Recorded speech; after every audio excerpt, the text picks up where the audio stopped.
Simon Rosenberg from Hopium Chronicles. This is our periodic showing of our presentation called With Democrats, Things Get Better. This is a presentation I've been doing in some form or fashion since 2017. It was really designed originally as a response to Trump's American Carnage speech in 2017, which I felt really talked down America and told a story about America that I felt was not consistent with the data and our own lived experience at the time. And so this is now the great-great-grandchild of that original presentation. It's updated and new every time. And so if you even saw it a year ago or 6 months ago, it's going to be a little bit, it's fresh and updated with new data every time. I originally called it Patriotism and Optimism, rejecting Trump's poisonous pessimism.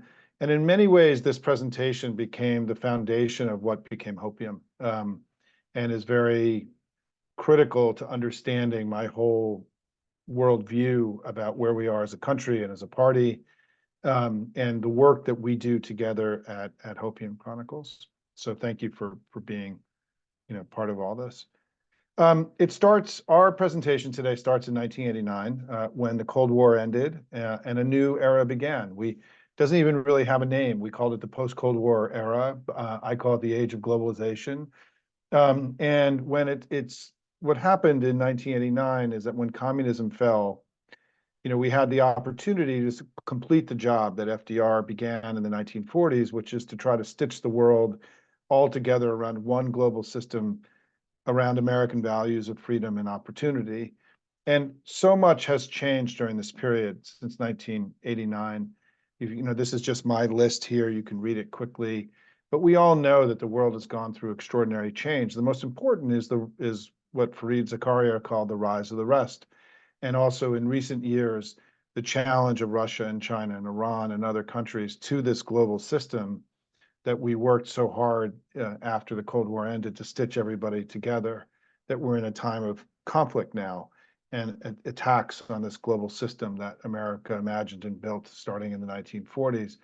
But we've seen so much change during this period. And what I want to do today in this presentation is look at the performance of the two American political parties since the Cold War ended, with the idea being, how have they governed, given all of these changes? How have they what they call managed against change? And I think this is a very important way of looking at American politics. For me, it's an important window into understanding where we are today. And what you're going to see throughout this presentation is that there's one party that has governed well, responded to these opportunities and challenges in this new time, and another one that hasn't. And let's just start with this basic measure of job creation, where you've seen huge job creation under Democratic presidents and anemic or even job loss under Republican presidents. This slide, I built this slide originally in 2017, and I added then the Trump presidency and the Biden presidency now. And you can see that, in 2017, when Trump took office, Democrats had already created vastly more jobs than the Republicans had during this period. But Biden has had this record job creation rate during his presidency. And one way to look at this, when you aggregate it, is jobs per month, which is one of the things we started using this cycle. And Biden has created, job creation rate under Biden has been 40 times what it was under the three Republican presidents. I just want to put an exclamation point on this, right? The last three Republican presidents in this age of globalization saw jobs created at 10,000 a month. That's 120,000 a year. That was the amount of jobs created last month in what was considered to be a slow job creation month. And so last month, which was slow, was 12 times the amount of jobs created in a year under the Republican presidents. It is hard to even put into words the scale of the repeated failure of the Republican presidencies on fundamental economic issues. I mean, there's been one party that's been good at this capitalist thing over the last 40 plus years, or 30 plus years, and it's been our party and not the Republican Party. And this is the unemployment rate. It goes up when Republicans are in power. It goes down when we're in power. And then when you add all that up, we've had 52 million jobs created since January of 1989. And 50 million of them have been created under Democratic presidents, essentially all of them. It's really a remarkable thing. And to me, we could probably end the presentation right here, but let's keep going. I mean, this is a very important thing. I've often talked about how every Democrat should take this data and like put it on their front door, or it should be with them every time they canvass anywhere, because it is a shocking number. And I think it really tells the story that we've had a party that's governed well repeatedly when they've empowered, another one that hasn't, simply. GDP growth over time. This is a measure Republicans really focus on. This is in their sort of understanding of economic issues. GDP growth is very paramount, and you've seen, Biden and Clinton have had by far and away the strongest GDP growth in their watch. And this is, an average per year, right? So I'll get back into it during the Q&A. It's more than 3 times, because it's 3 times 4 years is the way to think about this. And the Dow, I mean, one of the great success stories of this age of globalization is that America's become far wealthier than it had been, and both of our wealth and then incomes of workers compared to our G7 and our advanced economy counterparts we've put enormous distance between us and the other advanced countries in the world in recent years. And you've seen the Dow, when Bush came into office, the Dow was 2,200, and it's 40,000 today. This is in part because globalization created an opportunity for American companies to reach all the consumers of the world, and our companies were better positioned to do that than any other country in the world. And we've seen an explosion of wealth creation in the United States during this period, probably the greatest wealth creation in any period in our history. And so this era has been very beneficial to us as a country. And when you break down the gains in the stock market over this time, this is just using the Dow, you can see that that virtually all the wealth that's been created during this period, or the vast majority of it, has been created under Democratic presidents. And Biden won't be able to match Trump, but this notion that Trump had some kind of super spectacular performance of the Dow, in recent history, it's been middling or even at the lower end, right? And we've seen enormous wealth creation when Democrats have been in power. And this is median income, and this is important because I think there is an enormous sort of very kind of Trumpian myth, the "Make America Great" core is that we have somehow fallen behind as we've moved forward, and the exact opposite is true. I mean, even this is median income based on various races, the racial breakdown of median income, but you can see that people have made more money. All people have made more money. And by the way, median income has started coming back up. I now realize I need to update that because we have 2023 numbers, or we will very soon. But this idea that people are less wealthy today than they used to be, or are making less money than they used to be, that's not true. There's been a huge increase in both wealth and in incomes. It just isn't keeping pace. It's not at 18-fold, but people haven't fallen behind. And this is really important, right, as a sort of foundational understanding of where we are as a country. And then in terms of the deficit has risen under Republicans. It's fallen under Democrats. If there's one party that has been fiscally responsible, it's been the Democratic Party over this period of time. And I think I just want to show you the scale of the deficits created under Trump, because as a guy who has had serial bankruptcies, it's not surprising that he's comfortable spending other people's money recklessly. And this is the deficit as a percentage of GDP over time. And as you can see, it is under Trump, it went crazy. I mean, by far and away, the biggest number in the post-World War II era. And as a reminder, if you see this up here, if you can see this little thing, that's Under Clinton, we actually got the deficit. We went to surplus, right? We eliminated the deficit altogether.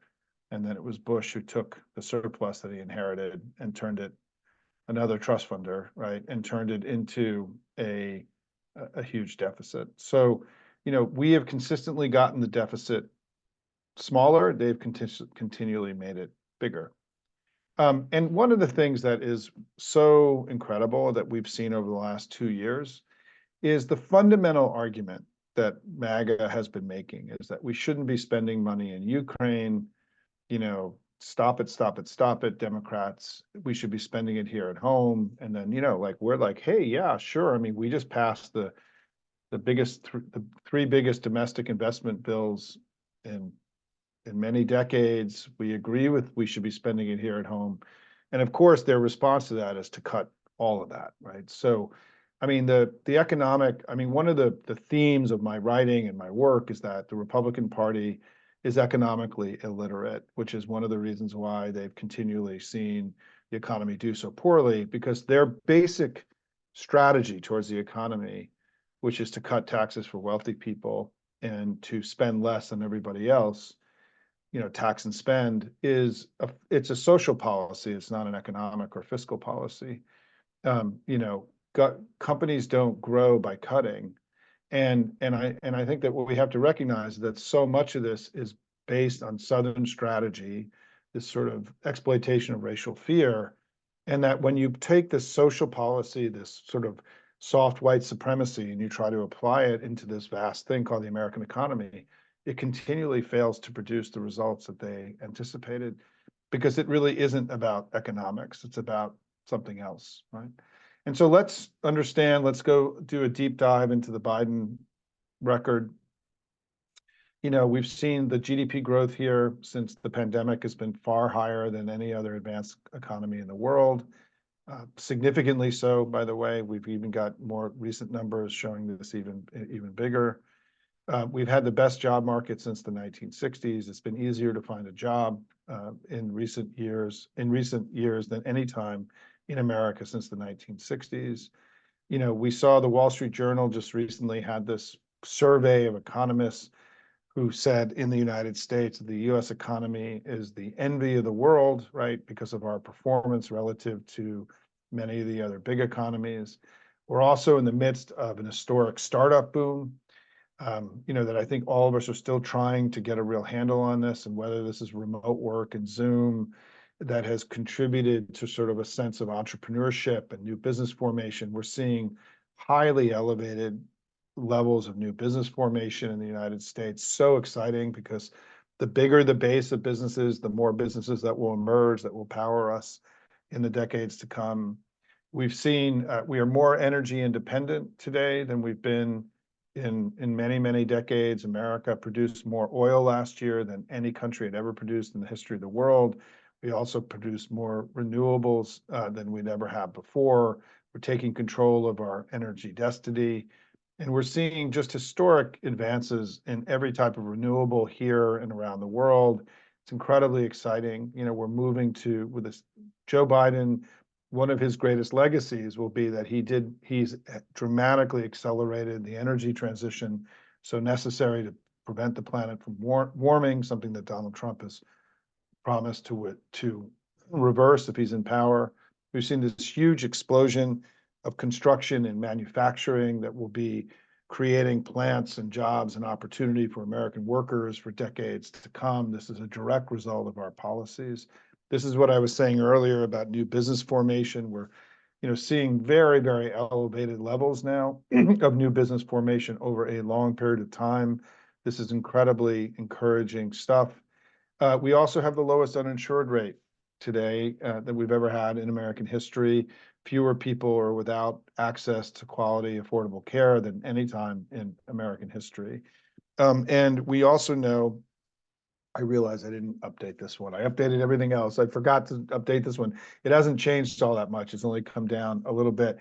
But also, even though inflation was high, wages have outpaced inflation in recent years. And this is really important. I got asked about this on CNN this morning, and I now realize I didn't give the answer that I would have given if I knew the question was coming. But yes, inflation's been high, but wages have gone up more, as has the stock market. I mean, Americans have not fallen behind during this period. Wage growth continues to be, very, very high, based on historic levels.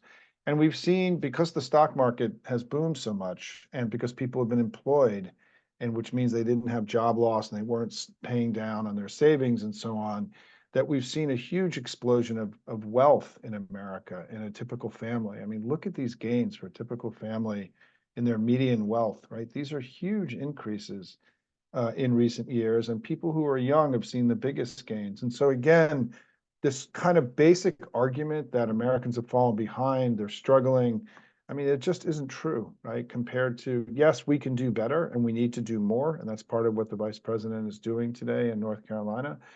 But I think there has been a lot of red wavy kind of an economic analysis in America in recent years that has exaggerated, I think, the struggle of everyday people. I mean, we've made enormous progress as a country, and we should be loud and proud about it. On inflation, we've just seen incredible inflation news. I mean, inflation was 0 in May, and it declined in June. And just this month, we had the inflation continued to stay at the Fed target level. Inflation over the last 6 months has been 2%. Using the PCI, or the CPI way of the CPI number, which is the Fed's target. I mean, we've hit the Fed's target on inflation. We are where we want to be. We've achieved the soft landing that we all hope for. The Fed has been late in cutting interest rates because there's often a lag when you cut interest rates. They should have been cutting in July or even in June. They didn't do it. They will cut in September. And let's just hope that we don't see, the slowdown continue that we saw last month. The Fed has been, I think, a little reckless in the way they've approached this period of their management of inflation. This is my opinion. And as I said earlier, we've seen inflation was up. This is the statistic that was thrown at me this morning, but wages have gone up more. And so, yes, inflation has been high, but people are also making much more money. And by the way, they know this in polling. When you ask people, are you making more? There's an awareness. There's enormous satisfaction with life satisfaction, job satisfaction, income satisfaction. We have very, very elevated levels of all these measures of life and job and income satisfaction in the United States. And this is the Conference Board, and I didn't update it. They just came out with last year's numbers, and last year's numbers are even higher. So we're looking at the highest level of job satisfaction that we've had recorded in recent years. And again, if people were angry and they had pitchforks and they were pissed off, then Democrats wouldn't have been winning all these elections over the last, few years like we've been winning. There isn't this sort of massive economic discontent in the United States. And one of the ways that you know that is through this data. Okay, this is the question of, is the economy, has it gotten better nationally or in your state? And nationally, people believe that other people are doing poorly, right? That other families, people that live in other places, that they're the one, things are not good nationally, but in their state, which really matters for this election, voters in these states have overwhelmingly say that things are better in their state. And this is one of the reasons why we have done so well in elections and why Republicans haven't, because I think that the media and the sort of the data analysis of all this stuff is not getting this right. There's far greater life, job, income satisfaction, awareness that things are moving forward. Our job now with Vice President Harris is to connect people's sense of progress and forward movement to our policies, and which is something that I think we can do. And in terms of other measures that this is now becoming much more well understood. We've seen every time a new report comes out this year, violent crime and U.S. murder rates are way, way down. And they're half of what they were 30, this is violent crime rate. Violent crime rate is half of what it was 30 years ago. We're far safer as a country today. We're certainly far safer than we were under Donald Trump's presidency. We also know that murder rates in the United States are much higher in red states. You're far more likely to be murdered in a red state than a blue state. And we also know now that the flows of, this is just a new CBS story just from a few weeks ago, The flows to the border have plummeted this year because of Biden-Harris policies, and the flows to the border today are lower than they were in 2020 when Trump was president. And so, yes, the border has been a challenge. The Republicans have refused to help us fix the border. They wanted the problem. Donald Trump wanted chaos in the border to help him get elected. But we are, because Joe Biden went it alone without the help of Congress and the Republican Party. We've made significant gains in terms of getting a handle on the border. And I want to just use this slide for reference, is that this notion that Democrats are for open borders. Under the Obama-Biden administration, the number of undocumented immigrants in America fell dramatically. And we weren't for open borders. And even the people that are coming into this country now are not undocumented. They're going through the legal immigration system, right? When you present yourself at the border and you claim asylum, you go into the interior of the country, you live at your cousin's house, you have to record where you're physically going, right? Where you're going to live, you have to have an address. And then you have a court date. And so these immigrants that have come in recent years are neither illegal nor are they undocumented. We know who they are, right? They've gone through the government immigration system. It's just that because we have this massive court backlog in the United States, that people end up staying in the country for many, many years before their court dates. That's something the Republicans could work with us on, is to fully fund immigration courts to make this process far more humane for people who've come into the country. And part of the reason, by the way, everyone, that we have this idea that you get your day in court as an immigrant, it's to prevent the government from starting to deport people willy-nilly, right? If there wasn't a requirement to have court date regarding your immigration status or your citizenship status, it means that Donald Trump could just start deporting us, right? If there wasn't a requirement for adjudication.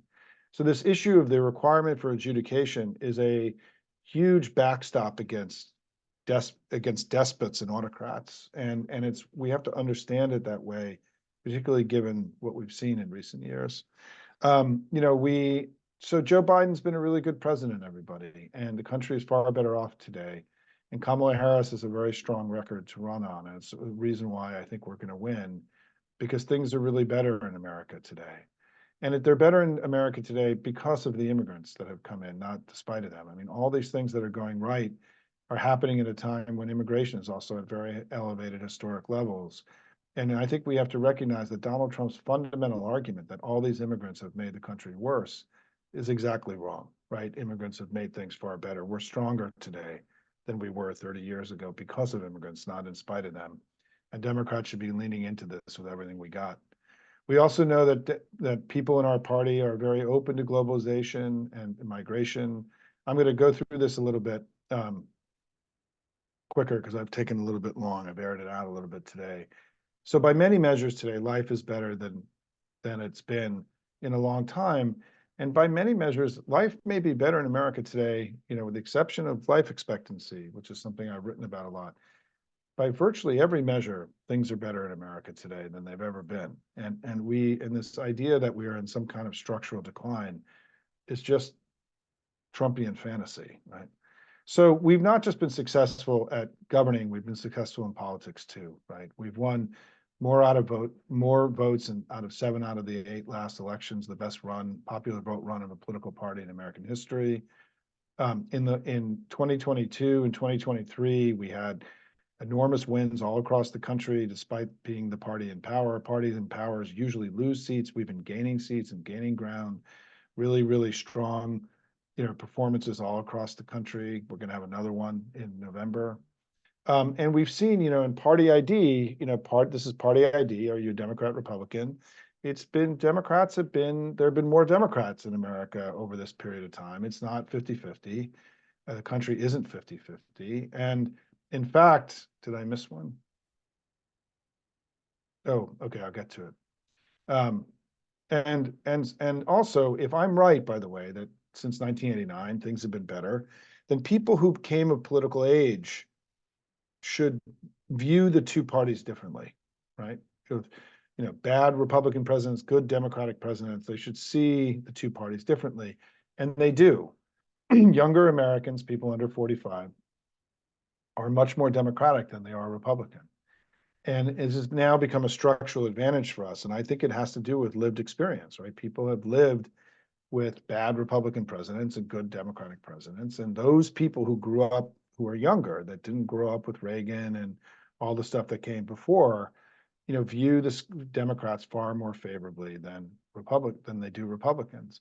And what's really important is that from 2008 to 2020, if you look here in this one here down here, that we've averaged 51% of the vote. They've averaged 46% of the vote, 47% of the vote, if you want to round it up.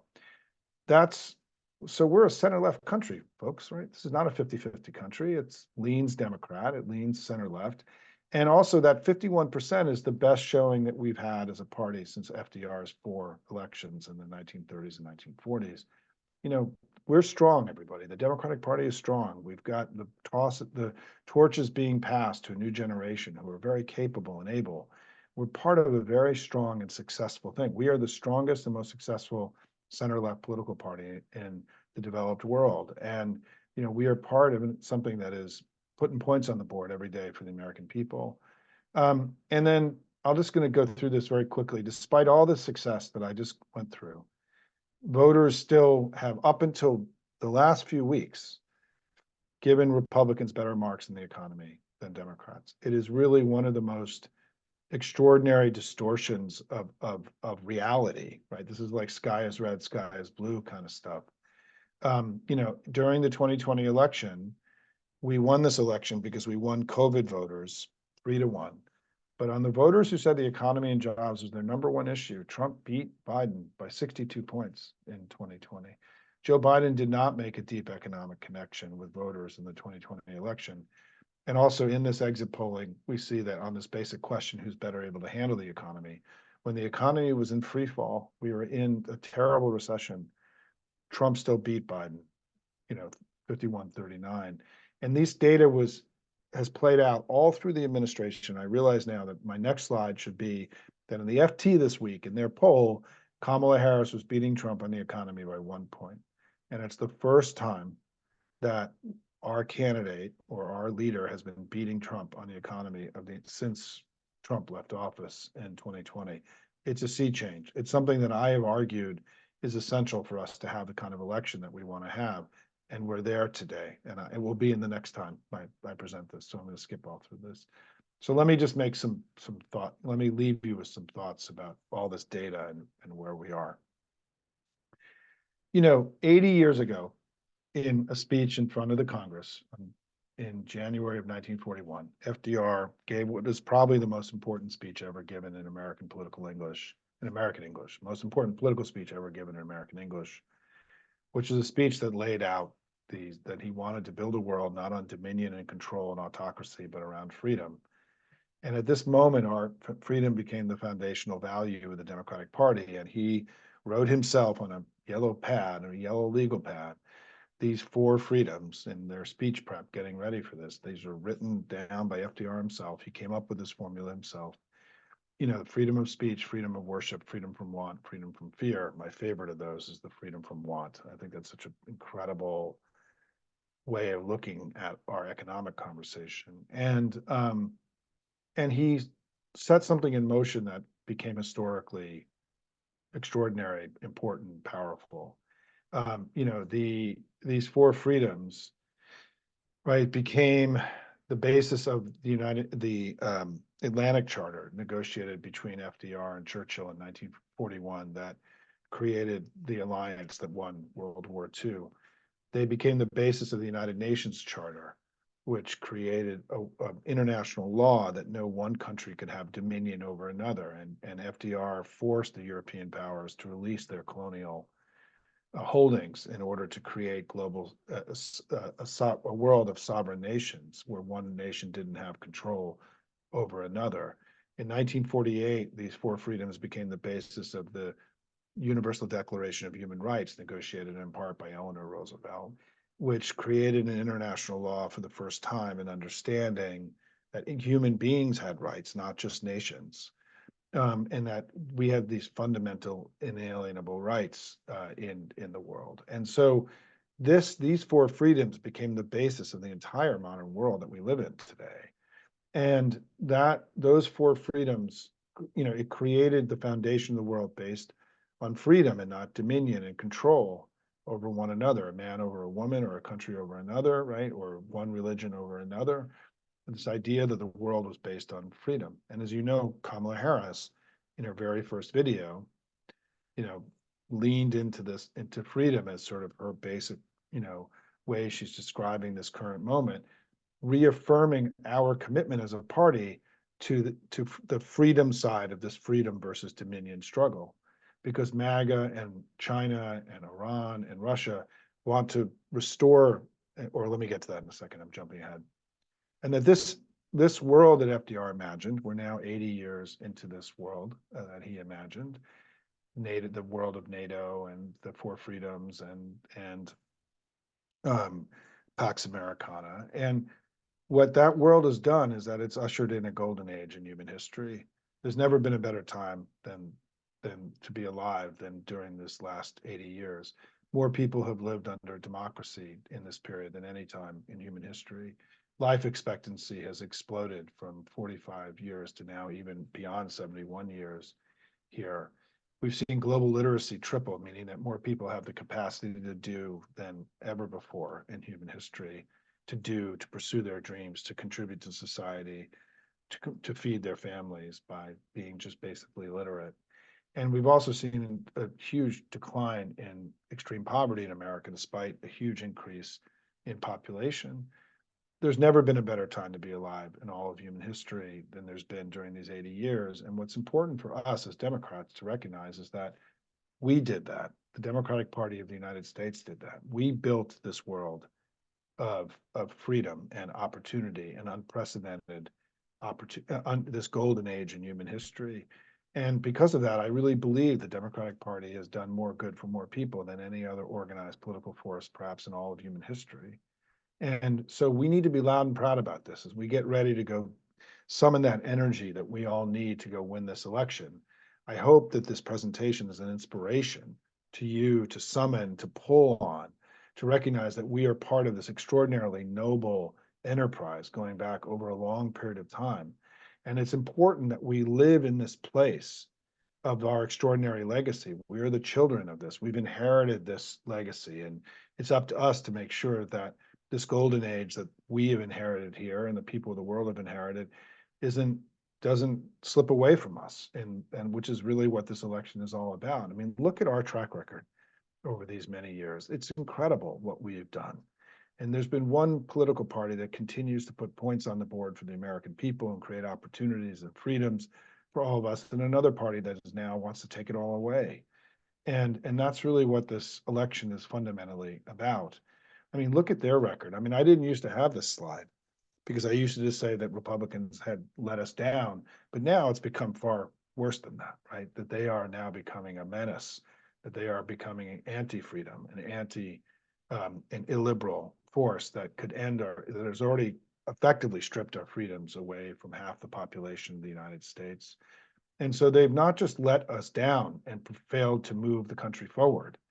They've now become something fundamentally dangerous to the American way of life and everything that we care about. And that's why we're here today, right? That's why you're here hanging with me today, watching this presentation. And so, friends, when we think about like what's gone wrong with America, people talk about this all the time. They have various things they blame. My view is this, is that, when you look at this basic data reminds you that what's gone wrong with America is not Washington or our politics. It's the Republican Party, that one of our two political parties is broken and becomes something deeply dangerous to the United States. And if you're looking for something to blame about why we're not further ahead or people aren't making more money, blame them, right? Because it is their fault that we're in this place today. And we're working as hard as we can, right? Even with people that have now left the Republican Party because they understand the fundamental failure of their enterprise. We've come our way to be part of a pro-democracy coalition that's going to go out and kick MAGA's ass in this election. And so if we need any reminder today about what they've become, let's just spend a little time here.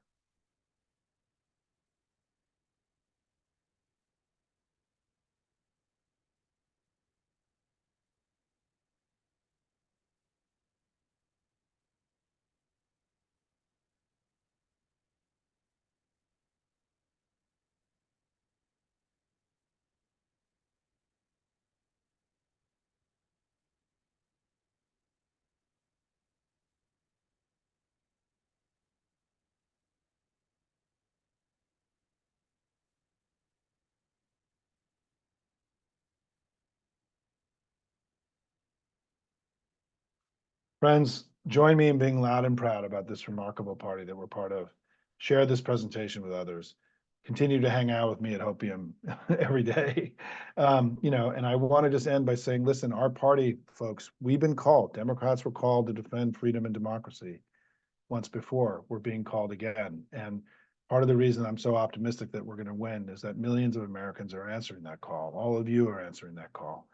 And the power and strength of the American people in this face of illiberalism and MAGA and the dangers and the threats, the way that all of you have responded, the volunteering, the postcarding, the phone calling, the texting, the canvassing, the donations you're doing, you are all proud patriots who are exhibiting your love of country every day and fighting hard for all the values that we care about. Because at the end of the day, we are not going to let this golden age in human history fall on our watch. We want to make sure that our kids and our grandkids and the kids and the grandkids of all the world have the same opportunities that we've all had. That's what this is about. And at the end of the day, folks, we are winning and they are losing. But we got one big thing we got to go do in November, which is we got to beat Donald Trump and push MAGA into the dustbin of history where it so desperately belongs. Thank you so much. Let me go to questions. And I'm going to take questions in the Q&A box, folks. I'm not going to be answering any raised hands today. And let me go to questions. And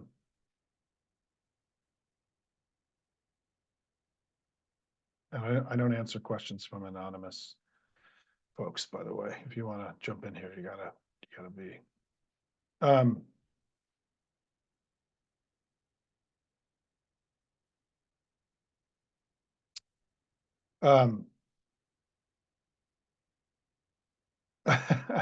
I'm not presenting at the Democratic National at the convention, which is fine. We've got lots of other wonderful people who are, but this presentation will be on YouTube and on Hopium, which you can share it widely. Indivisible 49 says, talk about housing. Well, I wrote about this in Hopium today, that today, today the vice president at 2:30 is laying out the beginning of her economic agenda. It won't be her whole agenda, but she's laying out her agenda, the beginning of her agenda. And what I'm really excited about, that the part that's most interesting to me is is that she is focusing so much on housing and increasing housing stock, lowering rents, making it easier for people to buy a home. This is, Biden got a lot done, right? We got the other side of COVID, the economy's booming, inflation's been defeated, we've had a soft landing, right? We've gotten crime down, border flows down. The vice president now has the opportunity to tackle new challenges that hadn't been tackled. Joe Biden couldn't do everything. He had a remarkably productive presidency, an historic presidency. And she's laying out today the things that she now wants to get done, things that weren't done, that still need to get done. But, we have the lowest uninsured rate in American history. We had the lowest poverty rate in American history. And so she's laying out the beginning of her agenda, not defending what Biden's done. This has been a very successful administration. I went through this, and probably the most significant economic thing that we have to approach now is getting housing costs down. It's part of what's driving inflation. It's really a central part of inflation. And we're also dealing with the high cost of gasoline, which has also come way down, by accelerating the energy transition so we become less dependent upon fossil fuels. And that was also a deeply thoughtful and serious response, right? Joe Biden will go down. I talk about how in 30 years, when statues are made of Joe Biden, they're going to be made, it will probably be about what he's done on climate change. I mean, he's done more to tackle climate change than probably any politician, elected official in the history of the world. And so she has this incredible track record to build on. And today, the very first thing she said she wants, the core focus of what she's presenting today, is not just about lowering costs, but it's lowering costs first by tackling the housing crisis in America. And I'm really proud of her because I think that is the obvious next thing that we have to do, right? That we just didn't get done during this period that needs to happen next. And so the we have some funny questions here today, everybody. Yeah, so that's what I'm very excited about today. There are a couple questions here around that don't sound like people who are Democrats, but who are raising questions about whether or not the jobs that were created under Biden were bounce back jobs or government jobs or whatever. No, the job boom that's happened in America has been in the private sector, not in government. In fact, for many of the early years of the Biden administration, government jobs continued to shed. And second of all, there's no such thing as bounce back jobs. There is, I mean, there were no bounce back jobs in the 1930s when the economy collapsed. This notion that, COVID happened and then the economy opened up and jobs just came back. It's one of the biggest lies that has ever been told in the history of the United States. It's not how economics work. It's not, if you were in a restaurant and you laid off 20 people, your business went under, right? The idea that all of a sudden everything just sort of sprung back, it's just an absurdity. It is an extraordinary lie, and it disappoints me that it's even showing up here in our discourse today, because it's so obviously ridiculous that people in our community and part of the Hopium community shouldn't even take it seriously, because that's not how recessions happen. I mean, we have to claw our way back. We have to fight really hard. And policy is what created this economic recovery. There's a reason our recovery was more robust and stronger than any other advanced country in the world. It was because of policy, because of the steps that we took to accelerate the return back to normalcy. Things just don't happen. They don't bounce back. Things have to make it happen. And Donald Trump's mismanagement of COVID, where hundreds of thousands of people died unnecessarily, which pushed us into far greater recession and economic duress than would have been the case otherwise, was arguably the worst policy failure in the history of the United States. Donald Trump is responsible for the death of hundreds of thousands of people unnecessarily, and his policies is what put the economy into the ditch. This notion that they were trying to blame us for what happened on his watch is one of the most absurd things that I've ever witnessed. And I know that he is delusional and crazy and is not capable of operating in a world of data in the real world. He failed fourth grade math yesterday. He actually said that a higher percentage than 100% of jobs have gone to immigrants, which was also just a ridiculous lie. But he believed that there is a percentage higher than 100%. He actually said this yesterday, right? Which is like, if you said that in a fourth grade math class, your teacher would be pretty unhappy with you. The guy is such an idiot, right? That he doesn't even understand the basics of any longer. He may have at one point, we don't know. He doesn't even understand fourth grade math. And so, as what the presentation showed you today is that we have this consistent thing that happens. When we're in power, the economy grows, wages go up, deficits go down. When Republicans are in power, we have recessions, we have job loss, the country falls behind, right? It happens again and again and again. It's the same recurring pattern since 1989. We, as Democrats, should be loud and proud about our modernization, that we've been able to adapt to changing circumstances and build policies that continue to move the country forward. The Republicans have utterly failed at this. And I think one of the reasons there has been a takeover of the Republican Party by extremists is because of the failure of the two Bushes to produce, strong economies. And so when Donald Trump ran in 2015 and said the Republican Party is a failed enterprise, he was right. You can't say that about the Democratic Party.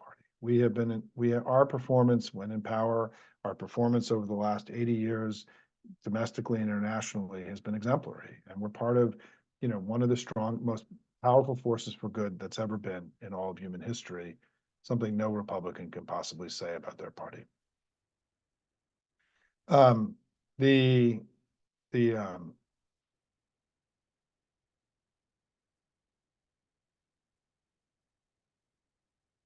No, whatever. Some silly questions here today. I mean, I've just gone through and shown you amount of data. So Lisa asked, how has the Republicans have been viewed as the party good in the economy when it's been us? I think this goes back to Reagan, right? And it goes back to the Carter failures and Reagan that became this kind of cemented in popular imagination. that there was one party that was good for the economy and another one that wasn't. And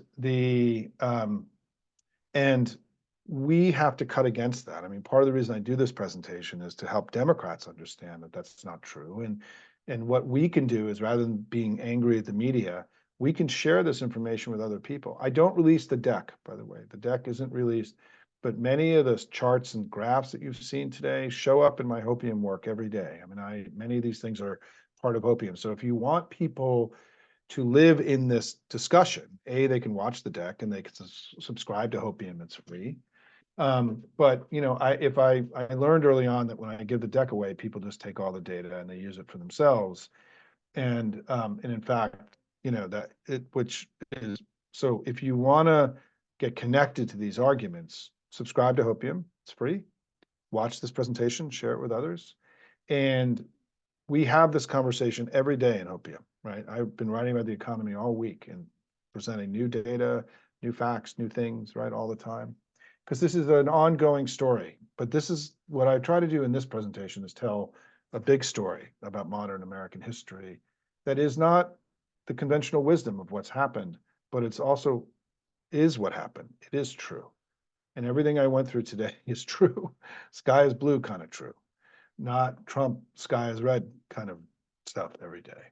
And so, I'm very pleased that all of you could be with me today, and recognizing that, this is you can share this deck and the data in it widely with your networks. I also present it every other month. I update it. I'm going to do another one each month because we're getting closer to the election. And I wanted to share it today because I wanted it to be available to people as we go into the convention. And we're going to be spending a lot of time next week talking about the Democratic Party and who we are and what we're about and this generational turn that's taking place. I wanted to make this available to people because I want to, as I say in the title, I want us to be able to spend time reflecting on and meditating on the greatness and goodness of this party that we're all part of. And certainly, this notion that there are two parties who are equally virtuous and equally full of vice is one of the great myths of American politics. There's been one good party in America and one not so good party, and now one very dangerous party. And we have to reject this kind of facile symmetry of left and right because it's distortive. The Republicans love the left-right stuff because it creates an equivalency between two things that are not equivalent. It creates symmetry on things that are not symmetrical. We are not the same. We're much better than they are. The Democratic Party is a good party. The Republican Party has been a really shitty party for a very long time. And it's been the shittiest of all time by getting behind this rapist, fraudster, traitor, and felon who's now their nominee. And shame on them for hoisting this crazy guy on us once again. And being the only party that's been able to stand up to Trump has been the Democratic Party. It's not been the Republican Party. So we have a lot of work to do to go win this election, everybody. Spend time with this data. Whatever you're going to do now, we're leading this election. We can win, right? We are leading in the battlegrounds. We're much closer to 270 than Trump is. Polls have shifted about 6 points in recent weeks. We're winning and they're losing. And now what we have to do is we have to go do more work than we've ever thought we could ever do and go win this thing together. Use this as a piece to talk to other people about the Democratic Party that you love and you're proud of every day. That's why I create it. It's for all of you to use as a resource. Let's go win this election, folks. Thank you so much for being part of this. Let's be loud and proud about this great party that we're part of. And let's go make Kamala Harris the first woman to ever become president in the history of the United States. What could be more exciting than that? I don't know. Take care, everyone. Bye-bye.